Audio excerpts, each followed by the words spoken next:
Coaching हादसे से जुड़ी एक बड़ी खबर इस वक्त आ रही है। दिल्ली हाईकोर्ट ने केस की जांच सीबीआई को सौंप दी है। ये पूरा मामला राउज आईएएस कोचिंग हादसे की जांच से जुड़ा हुआ है, जिस पर पूरी दिल्ली में बवाल मचा हुआ है। दिल्ली की सियासत में भूचाल है और अब ये पूरा मामला सीबीआई को सौंप दिया गया है। अब सवाल ये है कि इस पर हाईकोर्ट ने दरअसल आज क्या कहा। इस पर तल्ख टिप्पणी करते हुए हाईकोर्ट ने सीबीआई को जब जांच सौंपी तो कहा कि गनीमत है पानी का चालान नहीं काटा। जी हां, दिल्ली के जो ओल्ड राजेंद्र नगर हादसा है, इस मामले में दिल्ली पुलिस और एमसीडी को जबरदस्त फटकार लगाई आज हाईकोर्ट ने, और उसके बाद इस पूरे मामले को सीबीआई को सौंप दिया गया है। दिल्ली हाईकोर्ट के कार्यवाहक मुख्य न्यायाधीश मनमोहन और जस्टिस तुषार राव गेडेला की बेंच ने शुक्रवार यानी कि 2 अगस्त को यह साफ तौर पर कहा हाईकोर्ट ने कि मामले की गंभीरता को देखते हुए, मामला इतना गंभीर है कि हमें इस पूरे मामले को सीबीआई को ट्रांसफर किया जा रहा है। साथ ही जज ने यह भी कहा कि दिल्ली के मुख्य सचिव की अध्यक्षता में एक कमेटी बनाई जाए और डीडीए के वीसी यानी कि vice president, MCD commissioner, police commissioner इसमें पूरे शामिल होंगे, और चीफ सेक्रेटरी की अध्यक्षता में ये जो कमेटी बनाई गई है, इसको 4 हफ्ते में रिपोर्ट सौंपने की बात भी कही गई है। प्रमोद शर्मा इस वक्त मेरे सहयोगी जुड़ चुके हैं। प्रमोद, जरा बताएं इस वक्त क्या अपडेट है इस मामले को लेकर, और हाईकोर्ट ने काफी सख्त तल्ख टिप्पणियां की हैं सीबीआई को मामला सौंपने से पहले। बिल्कुल, दिल्ली हाईकोर्ट में जिस तरीके से सुनवाई चल रही थी और हाईकोर्ट ने जो अपनी ऑब्जर्वेशन दी है और तल्ख टिप्पणियां की है, वो चाहे एमसीडी को लेकर हो, दिल्ली सरकार को लेकर हो या फिर दिल्ली पुलिस की जांच को लेकर हो, उसने कहीं ना कहीं इन तमाम एजेंसियों की जो कार्य प्रणाली थी उसके ऊपर सवालिया निशान लगाया है। और उसके बाद हाईकोर्ट ने इस पूरे मामले की जांच सीबीआई से कराने के आदेश दिए हैं और सीवीसी को उस जांच को मॉनिटर करने के लिए कहा है, क्योंकि जिस तरीके से जांच के दौरान दिल्ली पुलिस ने एक एसयूवी लेकर गुजर रहे शख्स को गिरफ्तार किया था और साथ में कोई भी जो परमिशन के लेटर थे या फाइल थी उसे सीज नहीं किया था, और सिर्फ ये अपना तर्क दिया था कि उन्होंने जवाब मांगा है, जवाब का वो इंतजार कर रहे हैं।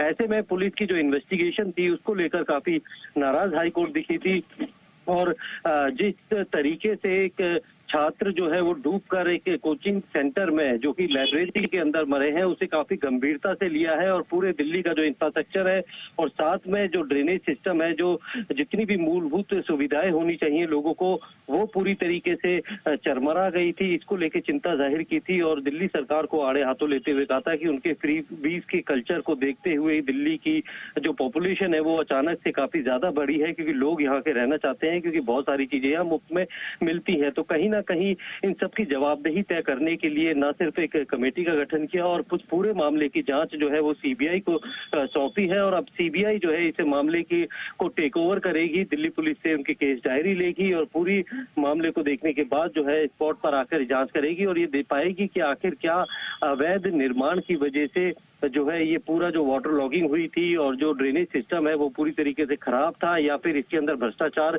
के भी कुछ सबूत जो है वो सीबीआई को मिल सकते हैं कि किस तरीके से परमिशन जो है वो दी गई थी, और जितनी भी सिविक एजेंसी हैं उनमें किसकी जवाबदेही जो है वो तय की जाएगी।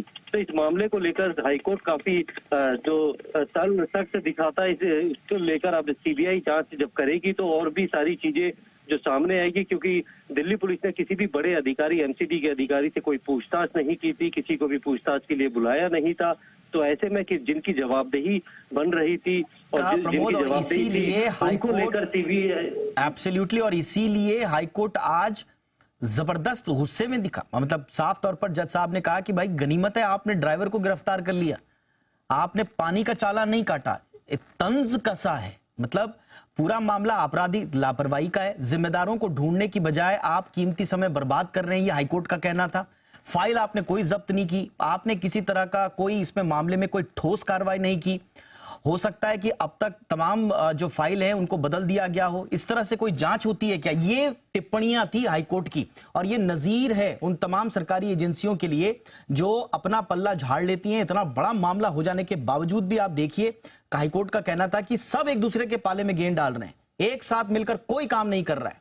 एमसीडी कमिश्नर को सुनिश्चित करना चाहिए था कि नाले साफ हों, उन पर अतिक्रमण को हटाया जाए, लेकिन कर्तव्य एमसीडी निभा नहीं पा रही है।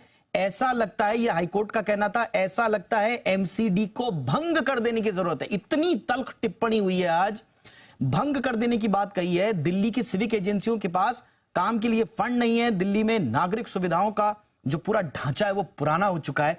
इतनी सख्त टिप्पणियों के बाद क्या एमसीडी, तमाम सिविक जो एजेंसियां हैं वो जागेंगी? ये बड़ा प्रश्न है। बहरहाल अब सीबीआई को मामला सौंपा गया है, कमेटी भी बनाई गई है। देखते हैं इस मामले में क्या आगे अपडेट मिलते हैं। शुक्रिया प्रमोद इस जानकारी के लिए आपका।